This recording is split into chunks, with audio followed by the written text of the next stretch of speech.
मित्रों, माता लक्ष्मी जी ने भगवान विष्णु जी से पूछा कि पति पत्नी का रिश्ता कितने जन्म का होता है।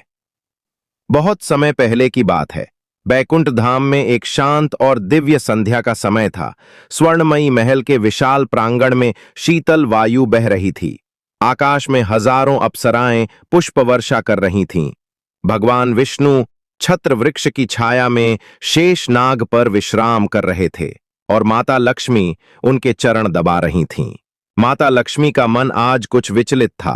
उन्होंने कुछ देर मौन रहने के बाद धीरे से भगवान विष्णु से पूछा, प्रभु, मैं आपसे एक प्रश्न पूछना चाहती हूं।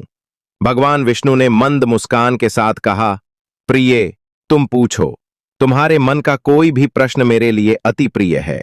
लक्ष्मी जी ने बड़ी कोमलता से पूछा, हे प्रभु, यह बताइए कि पति पत्नी का रिश्ता कितने जन्मों का होता है? क्या यह एक जन्म का बंधन है या ये कई जन्मों तक चलता है? भगवान विष्णु ने गहन दृष्टि से माता लक्ष्मी की ओर देखा और बोले, हे महामाए, ये प्रश्न केवल सांसारिक ही नहीं बल्कि आध्यात्मिक भी है। पति पत्नी का रिश्ता केवल एक जन्म का नहीं होता, यह रिश्ता आत्माओं का होता है।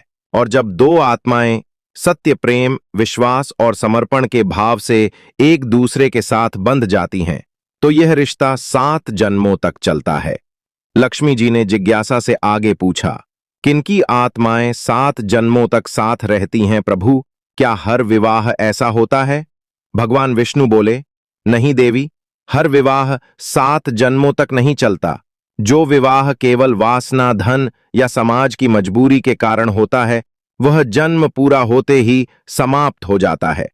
लेकिन जहां नारी और पुरुष एक दूसरे के दुख सुख में साथ निभाते हैं, एक दूसरे की आत्मा को समझते हैं, वहां यह बंधन अटूट हो जाता है। ऐसे दंपति पुनर्जन्म में भी एक दूसरे की ओर आकर्षित होते हैं और विधाता उन्हें फिर से मिलाता है। फिर भगवान विष्णु ने माता लक्ष्मी को एक पुरानी कथा सुनाई।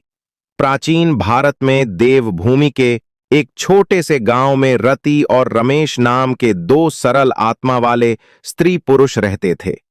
दोनों बचपन से ही एक दूसरे के मित्र थे। विवाह के पश्चात उन्होंने साथ में अनेक कठिनाइयां झेली, परंतु कभी एक दूसरे का साथ नहीं छोड़ा। रति ने रमेश की बीमारी में उसकी सेवा की और रमेश ने अपने हर निर्णय में रति की सलाह ली। उनका प्रेम इतना गहरा था कि मृत्यु के बाद भी उनकी आत्माएं एक साथ यमलोक पहुंचीं। जब चित्रगुप्त ने उनका लेखा जोखा देखा तो उन्होंने यमराज से कहा, इन दोनों ने एक दूसरे के लिए जो त्याग और प्रेम किया है वह दुर्लभ है। इन्हें अगले जन्म में भी साथ रहने का वरदान मिलना चाहिए और इस प्रकार वे अगले जन्म में फिर से पति पत्नी बने और उनका रिश्ता फिर आगे बढ़ा। माता लक्ष्मी ने यह सुनकर अपनी आंखें नम कर लीं।